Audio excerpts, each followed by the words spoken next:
On Port Adelaide, and it's the derby, the derby. I don't care. It's going to be another game of footy, Gilbert. Yeah, Port Pleasure's back. Good to see him back because he hasn't played a lot of footy this year. Leach, Thompson and Crouch Rutten rested. I don't know about this rested thing, but anyway, Port Adelaide, they're still cruising. Cassisi, Hartlett, MP, 3 guns coming in. Yep. They'll make the changes later in the week. The derby again. Brother, we've got 2 derbies this week. Tell us about it over there, Gilly, because it's a big thing, isn't it? It's bragging rights, all that sort of stuff, but it's massive. You wouldn't be able to get a seat in there. Basically, in Adelaide, it's a bit like in Melbourne with Collingwood. Everybody loves... You either love Collingwood or you hate Collingwood. Well, same over there. You either love Port Adelaide or you hate them. Same thing over there. Is it showdown or derby over there? Showdown. Well, showdown, derby. Yeah, no, sorry, but I just sort of have to ask a question. Hey, I want to ask Cyril a question, not about these 2 teams, but we've seen on the overlay coming in that there was a lot of talk about back-to-back. I know during our time at Brisbane, we spoke about going back-to-back. Has there been any commitment from the players? You know, you obviously talk about what you want to achieve, but have you players actually sat down to each other and said, we've got to sacrifice everything to get this opportunity to go back-to-back? Yeah, when we went, like I said, we went over to South Africa.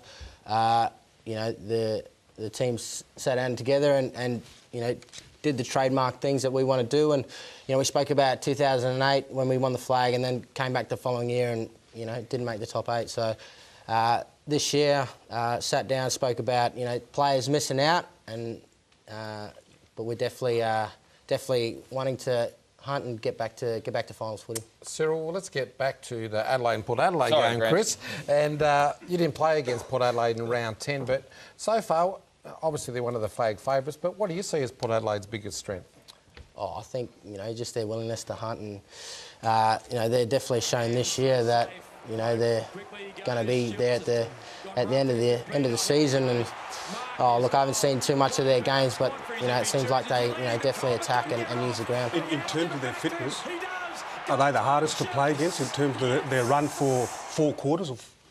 Oh, I think so. I haven't seen too much, or I haven't watched too many of their games. So, yeah. Chris, what about Boak and Ollie Wines? They're 2 of their guns in that midfield at the moment. Ollie Wines a great pick-up, but Boak, what a sensational captain since he's taken over the reign there. They've been fantastic. Well, he's the ideal leader, Grant. He's the ideal leader. He stands up when his team needs him to stand up. He pulls all the guys in the line. And look, Ollie Wines came into the scene last year, already AFL-made play. He was big, he had the size, and I think those 2 just complement their midfield whenever they come into it. Yeah. And Dippo, with Adelaide at the moment, they're probably losing games that they should win. Big Jenkins, he's been good all year, but they're just inconsistent. Dangerfield's been playing up forward. Look at this goal, talking about Jenkins. Look at this goal here. He snatched it out of the middle. I don't know if we could replay that. Took a bounce and had a swipe at the goals and kicked a beautiful goal. You're right. I mean, they've been very inconsistent. You expect the Adelaide that we know to go in and virtually win the games that we expect them to win. But obviously, the last couple of weeks have been in and out. But they're starting to hit some good form too, because they're starting to get some players in. What about Dangerfield? I went up to the panel there. Like, he's playing up forward a lot. Either he's injured or he should be going back to the midfield if he's not, because when he's in that midfield, he's an elite player. But up forward, he's probably just not doing enough. Yeah, well, he probably is injured. Didn't he have like a rib injury or shoulder? So he probably is playing injured, but unfortunately, you can't have 2 Patrick Dangerfields out there. That's right. You either put him in the middle, and then you're going to ask where's your goals going to come from. You put him up forward. He's there to help Eddie Betts. You know, they've got Podsy Ardley, they've got a few Jenkins. Anyway, let's get some tips. Dipper, Adelaide or Port Adelaide? I'm going for Port Adelaide here. They've been superb all year. Port Adelaide support down here. As much as I've been pumping the power up and doing a gilly, I'm going for the Crows. Cyril? Nah, Port Adelaide too strong. Port Adelaide. The Crows' last 2 weeks have been pretty ordinary. They only just got up against North Melbourne. Last week they should have won against Essendon. I think Port Adelaide are going to be too strong. And Gilbert, what about you? I've got a feeling you might go for the Crows. Look, I'm actually thinking about it. I am. But I just want to mention, talking about the Crows, I want to mention Eddie Betts, because I got told on the weekend that he's almost like an assistant coach at that footy club, and he's teaching young Cameron, and he teaches a lot of the younger ones.